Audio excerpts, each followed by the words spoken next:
윤석열과 이 사람들이 진보 보수 문제가 아니고요. 네. 다른 말로 하면 좀 얌전하게 말하면 권위주의거든요. 그냥 내가 아버지란 이유만으로 갖는 권위. 네. 내가 아버지란 이유만으로 갖는 권위, 내가 남자란 이유만으로 갖는 권위, 가장이라는 이유만으로 갖는 권위들이 무너져가고 있잖아요. 그럼 그것을 무너지는 것을 안타까운 사람들이 있겠지. 네.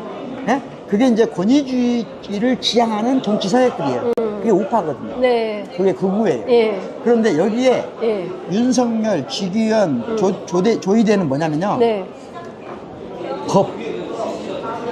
법, 행정에 제도가 주는 권위가 있어요. 이게 막스 베버가 말하는 진짜 새로운 시대의 권위예요. 예. 그러면 행정고시나 사법고시를 합격하고 행정관료로 네. 20년 이상 근무하거나 검찰이나 법관으로 20년 네. 이상 근무하면 예. 그 제도 갖고 나예요. 일체화. 예. 예. 그리고 이것이 위협받는 것은 곧 국가가 무너진다고 생각해요. 이 세력들이 네. 지금 하나로 뭉쳐 있어요. 보이지 않게. 그게 일종의 카르텔. 그렇죠. 예. 집단. 그러니까 이건 무의식적 네. 연대예요. 무의식적 연대. 예. 이 나라가 이렇게 가면 안 되지. 안 된다는 거기에 조선일보도 일조하겠네요. 저는 그래서 네. 김앤장, 김앤장, 조선일보, 조선일보. 그 다음에 행정권력, 예. 사법권력. 사법권력. 이들이 이들끼리는 무의식적으로 연대돼 있다. 말하지 않아도 말하지 서로 안 아는 돼요. 거예요. 예. 예. 그리고 예. 예를 들자면 작은 거 하나만 연결시켜도 바로바로 폭발하게 돼 있다. 그렇죠. 예. 그리고 맞습니다. 지금 이 권위주의의 마지막 예.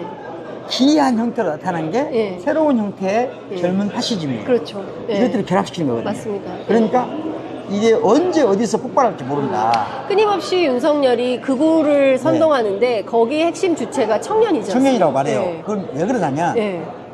그들을 조직할 힘은 없어요. 자기들이. 교회를 통해서 좀 하고는 있지만 근데 뭘 알고 있냐 그들이. 예. 이들이 지금 가장 큰 바닥 정서는 뭐냐면 외로움이에요. 외로움. 예. 예, 제가 전문적으로 이 분야 연구하기 때문에 예, 예. 제가 이 전문 예. 연구 분야예요. 예. 외로움으로 예. 홀로 있어요. 홀로. 점처럼. 예. 그런데 무의식적으로 연결돼 있어요. 예. 그러니까 혼자 행동할 수 있다. 혼자. 외로운 늑대 뭐 이런 네. 거예요? 예. 혼자 행동을 할 수 있다는 걸 희망을 갖고 있는 거예요. 윤석열 그 집단들이 예. 계속 그 얘기 하는 것은 일어나. 가만히 있지 마. 아이고. 집에 있지 마. 일어나. 생각을 해봐. 생각을 해봐.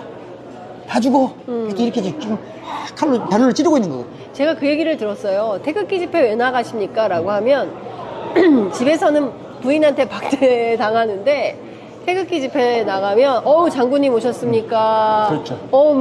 상무님 오셨습니까? 이렇게 대접을 받는다는 그렇죠. 거예요. 내가 살아있다는 걸. 네. 내가 가치가 그래서 있다는 걸. 그렇죠. 그래서 태극기 집회 가고 극우 유튜버에 막 몇백만 원씩 투척하고 이렇게 한다. 너무나 전형적인 존재에 거예요. 대한 증명. 너무나 전형적인 건데 문제는 젊은 청년들이 컴퓨터 앞에서 그걸 느끼고 있다는 거죠. 그러니까 그 친구들이 네. 빨리 이걸 단죄해야 그러니까 윤석열을 단죄하고 이걸 단죄해야 네. 그들이 기이하게 인생 망치는 일이 안 생겨야 되잖아요. 그래서 선생님 얼마 전에 어떤 한 청년이 DC 갤러리 이런 거 폐지해야 되는 그 캠페인을 해야 된다. 해야 된다. 그러니까 우리가 직접 하기 전에 네. 시민들이 그런 운동을 막 해야 돼. 예. 그래서 그 친구들이 이게 이 길이 아니라는 걸 알아야 돼. 알아야 외로움을 해결할 수 있는 게 이 길이 아니구나. 예. 이거 알아야 되거든. 맞습니다. 그래서 근데 그 친구들은 지금 그거 윤석열이 지금 그 이하 몇몇 사람들이 네. 그 기대를 하고 있는 거예요. 그래서 대한민국이 대혼란에 빠지길 바라는 거예요. 그렇죠. 그래야 자기들의 네. 어떤 기회가 네, 오니까. 기회가 오고 예. 자기들 행동이 정당화되고. 정당화되고. 그러니까 이 사회가 어디선가 큰 일이 벌어지길 바라는 거고 그 일을 누군가 불을 지르길 바라는 거 한마디로 말하잖아요. 큰일입니다. 그래서 마지막까지 예.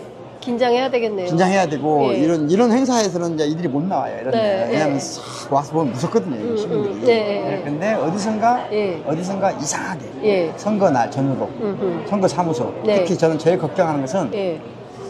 사실 유일하게 제가 현실적으로 논리적으로 걱정하는 것은 사전선거 끝나고 예.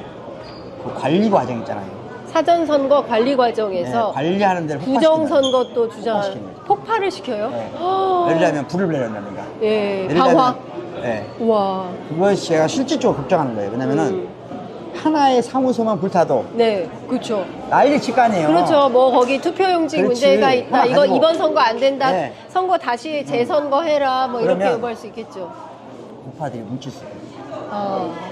계기가 돼서. 그렇죠. 그러니까 하전선거 운동을 자기들은 적게 하고 음. 어디선가 그걸 그 하전선거 운동이 불법적이라고 막 선전하면서 어디선가 큰 일이 벌어져. 그러고 나면 그걸 가지고 범우파들이 뭉쳐라. 네. 본선거에서 우리 해야 된다. 뭐 이런 정도 머릿속 돌아가지 않을까? 논리적으로 보면? 그렇죠. 논리적으로 아니, 보면 제가 근데 실제로 그 개헌